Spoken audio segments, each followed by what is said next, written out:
రెడ్డి గారిని కలిసి పెండ్లి పత్రిక ఆహ్వానానికి తాడేపల్లి వస్తున్నామని చెప్పి నాకు నిన్న షర్మిలమ్మ గారి ఆఫీస్ నుంచి ఇంటిమేషన్ రావటం, ఇవాళ బహుశా 3:30-4 గంటల ప్రాంతంలో షర్మిలమ్మ గారు, విజయమ్మ గారు, వారి మిగతా కుటుంబ సభ్యులందరూ కూడా ముఖ్యమంత్రి గారిని ఆహ్వానించడానికి గన్నవరం వస్తున్నారని చెప్పి తెలిసి మేమందరం కూడా వెళ్ళి విజయమ్మ గారిని, షర్మిలమ్మ గారిని రిసీవ్ చేసుకొని ముఖ్యమంత్రి గారి ఇంటి వరకు వెళ్ళి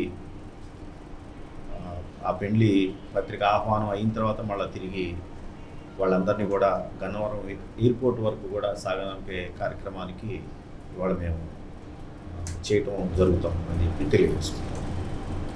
పార్టీ పోటీపై ఏమన్నా ఆలోచన కానీ దాని మీద ఏదన్నా మాట్లాడే ఉద్దేశాలు ఏమన్నా, కొత్తగా పార్టీ వచ్చిన ఏదన్నా పార్టీ మీటింగ్ కానీ ఏదైనా పెద్దలను కలిసే విషయం కానీ ఏదైనా రేపు పోటీ చేసే దాని గురించి ఏమైనా మాట్లాడదలుచుకున్నారా? లేకపోతే నిన్ననే షర్మిలమ్మ గారు కూడా దాని మీద చాలా క్లారిటీగా చెప్పడం జరిగింది. అది కూడా నేను కూడా చూశాను ప్రెస్లోనే. 2-3 రోజుల తర్వాత కాంగ్రెస్ పార్టీలో చేరిన 2-3 రోజుల తర్వాత పూర్తి వివరాలతోటి నేను బయటకు వస్తానని అమ్మ చెప్పడం కూడా చూశాను. కాబట్టి ఇది మాత్రం నాకు తెలిసినంత వరకు కూడా పూర్తిగా వివాహానికి సంబంధించినటువంటి ఆహ్వానానికి రావడం జరుగుతుందని చెప్పి నేను భావిస్తాను. సార్ మీరు వెళ్తున్నారు సార్ సీఎం ఇంటికి? నేను షర్మిలమ్మ గారితో పాటు వెళ్తామండి, విజయమ్మ గారితో పాటు వెళ్తాను, సీఎం ఇంటికి దాంతో పాటు వెళ్తాను. సరే, ఈ విషయం పక్కన పెడతాం. మ్యారేజ్ అసలు మంగళగిరికి సంబంధించి ఇప్పుడు మీరు పదవి మారిన సీటు మారలేదు, అదే తరహాలో మంగళగిరిలో మళ్ళీ మీరే పోటీ చేస్తారనేది ఒక వాదన ఇప్పిస్తాను పార్టీ మారినప్పుడు. దాని మీద క్లారిటీ ఏంటండి?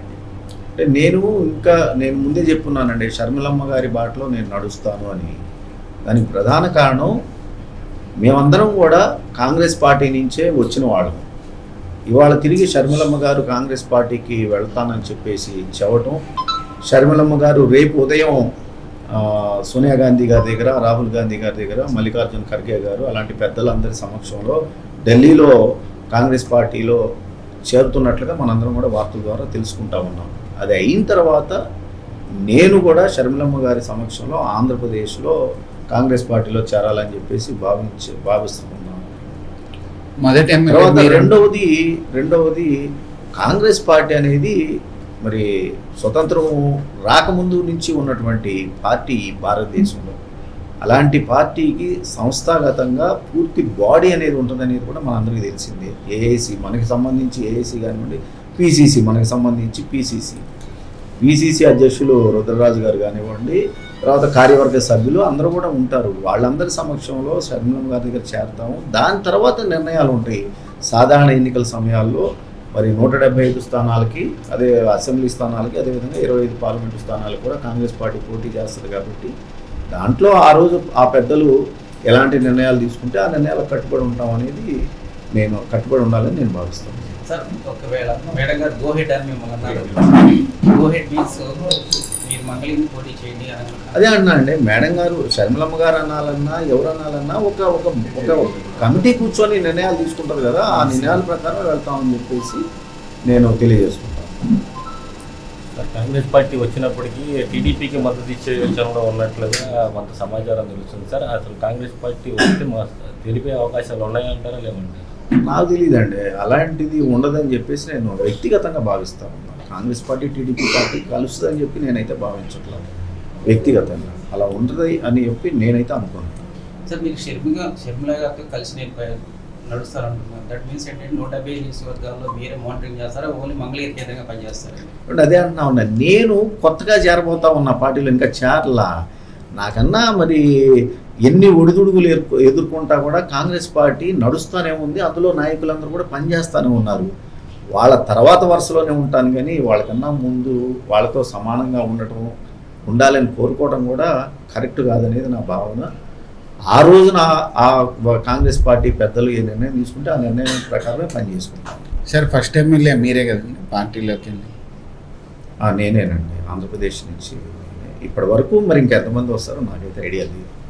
అంటే ఇప్పుడు వైసీపీలో మీ అన్నయ్య కీలక పాత్రలో ఉన్నారు అంతే తప్ప ఒకే కుటుంబంలో ఎంతమంది రకరకాల పార్టీలో లేరండి. కాబట్టి పార్టీ అనేది వ్యక్తిగతము, బంధం అనేది అది కుటుంబ పరంగా వచ్చేది. కాబట్టి కుటుంబ బంధానికి గౌరవం ఇస్తాము, ఎవరి వ్యక్తిగత నిర్ణయాలకి వాళ్ళని కట్టుబడి ఉంటామని చెప్పి తెలియజేస్తున్నాం. మంగళగిరి నియోజకవర్గ ప్రజలు మిమ్మల్ని మళ్ళీ ఎమ్మెల్యేగా వైఎస్ఆర్సీపీలోనే చూడాలనుకుంటున్నారు. ప్రజలకు మీరు ఏ విధమైన సమాధానం ఇస్తారు? నేనైతే ఇంతకుముందే చెప్పానండి, మళ్ళీ తిరిగి వైఎస్ఆర్ కాంగ్రెస్ పార్టీకి వెళ్ళే పరిస్థితి అయితే నాకు లేదండి. నేను వెళ్ళాలనుకుంటా.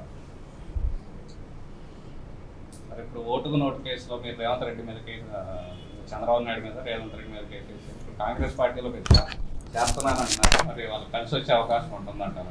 నేను ఇంతకుముందే చెప్పానండి, తప్పు ఎవరు చేసినా కూడా అది తప్పేనండి. పైగా సాక్ష్యాధారాలతో దొరికారు. ఇవాళ ఒక పార్టీలో చేరారని చెప్పేసి, లేదా నేను ఉన్నారని, లేదా నేను పార్టీలో చేరానని చెప్పేసి తప్పు ఉప్పు కాదు కదండి. నేను చేసినా తప్పు తప్పే, ఎవరు చేసినా తప్పు తప్పే. ఆ కేసులు మాత్రం ఓటుకు నోటు కేసు ప్రస్తుతం సుప్రీంకోర్టులో రెండుగా నేను వేసిన కేసులు కూడా మెర్జ్ అయ్యి ఒకే కేసుగా ఉంది. ఆ రెండు కూడా, ఒకటి చంద్రబాబు నాయుడు గారిని ఓటుకు నోటు కేసులో ముద్దాయిని చేయాలని, రెండవది సిబిఐకి ఆ కేసు దర్యాప్తు అందచేయాలని. ఎందుకంటే తెలంగాణ ఏసీబీ సరిగా దాని ఇన్వెస్టిగేషన్ చేయటం లేదు అనే దాన్ని కూడా గౌరవ సుప్రీంకోర్టు పరిగణలోకి తీసుకుంది. కాబట్టి ఈ రెండూ కూడా మెర్జ్ అయ్యి ఒకే కేసుగా ప్రస్తుతం నడుస్తూ ఉందండి. కేసు మాత్రం నేను కంటిన్యూ చేసుకుంటాను. సార్ లాస్ట్ ఇప్పుడు ఇప్పుడు వరకు మీరు మంగళగిరి ఎమ్మెల్యే కదా, రాజధాని ఎటు పోతే ఇక్కడే ఉంటుంది, అన్న కూడా ఇక్కడ ఇల్లు కట్టుకున్నారు. మరి ఇప్పుడు మీరు ఆ హామీ నెరవేర్చలేదు, దానిపైన యుద్ధం. నేను కాంగ్రెస్ పార్టీలో చేరినప్పుడు దీనికి ఖచ్చితంగా దానికి సరైన సమాధానం చెప్తాను. మీరు గుర్తుంచుకొని అడగండి దానికి సంబంధించి. అంటే ఇప్పుడు మీరు రాజధానికి తరలించడానికి మీరు మద్దతా కాదా? ఏమంటే నేను అదే చెప్తా ఉన్నాను. నేను కాంగ్రెస్ పార్టీలో చేరిన రోజున మీరు మర్చిపోకుండా ఆ ప్రశ్న అడగండి, నేను కరెక్ట్గా సమాధానం చెప్తాను. అంటే అప్పుడు అమరావతికి ఓకే అంటారు. అది మీరు ఊహించుకుంటే ఎట్లా? అదే అంటున్నా నేను ఒక పార్టీలో చేరినప్పుడు ఆ పార్టీ లైన్ అండ్ లెంగ్త్, అదేవిధంగా చంద్రబాబు నాయుడు గారు ఏమి చేశారు, జగన్మోహన్ రెడ్డి గారి దగ్గర మేము ఏం చేయించుకోవాలని అనుకున్నాము, ఏమి చేయించుకోలేకపోయాము, ఇవన్నీ కూడా కలిపి నేను మీకు స్పష్టంగా చెప్తాను. అంటే కాంగ్రెస్ పార్టీ స్పష్టంగా చెప్పింది మేము అమరావతి ఒప్పుకుంటున్నాం అనేసి.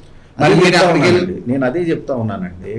కాంగ్రెస్ పార్టీ లైన్ ఏంటి, చంద్రబాబు నాయుడు గారు ఏ విధంగా అక్కడ పొరపాట్లు చేశారు రాజధాని పేరుతోటి, జగన్మోహన్ రెడ్డి గారు ప్రభుత్వం వచ్చిన తర్వాత మేము ఏమి చేపించుకున్నాము తాడేపల్లి మంగళగిరి మా నియోజకవర్గానికి సంబంధించి రైతన్నలకి, దానికి జగన్మోహన్ రెడ్డి గారి దగ్గరికి వెళ్ళటం, ఆయన అడగటము, జగన్మోహన్ రెడ్డి గారు ఈ 3.5 సంవత్సరాల కాలంలో దాన్ని అమలు చేయకపోవడం, మేము అడిగినటువంటి కోరికల్ని, ఇవన్నీ కూడా ఖచ్చితంగా నేను చెప్తాను.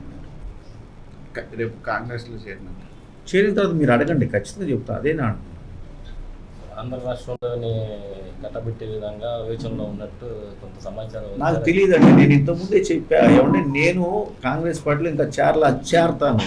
కానీ నాకన్నా ముందుగా మరి ఈ రాష్ట్ర విభజన జరిగిన రోజు నుంచి కూడా 2014 నుంచి ఇవాళ వరకు కూడా కాంగ్రెస్ పార్టీలో పనిచేస్తున్న వాళ్ళు ఎంతోమంది ఉన్నారు. వాళ్ళ తర్వాత లైన్లోనే నన్ను ఉంచాలని, నేను ఉండాలని కోరుకుంటాను తప్ప వాళ్ళని దాటి ముందుకు వెళ్ళాలని నేనైతే కోరుకోనండి. వాళ్ళు ఏమన్నా నాకేమన్నా బాధ్యత అప్పచెప్తే నేను ఖచ్చితంగా దాన్ని నెరవేరుస్తా, పనిచేస్తా తీసుకెళ్ళి.